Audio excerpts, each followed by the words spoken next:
বাংলাদেশের সবচেয়ে বেশি ট্রোলের শিকার হয় নোয়াখালী জেলা। অনেকে তো বলে থাকে নোয়াখালী যেতে পাসপোর্ট ভিসা লাগে। নোয়াখালীর ভাষায় বিশেষ আঞ্চলিক রস থাকায় এটা নিয়ে উপহাস করা মানুষও কম নেই। অথচ এই ট্রোলের বাইরে নোয়াখালী জেলার মানুষ কিন্তু আতিথেয়তায় অতুলনীয়।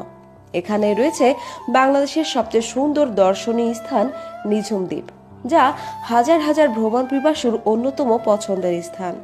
এছাড়াও নোয়াখালীর সবচেয়ে জনপ্রিয় ও প্রাচীন একটি খাবার হচ্ছে মরিচ খোলা।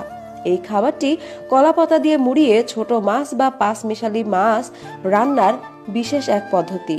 এছাড়াও নোয়াখালীতে রয়েছে অসংখ্য নদী নালা, যা দেশের সংস্কৃতি এবং অর্থনীতিতে অতুলনীয় ভূমিকা রাখে।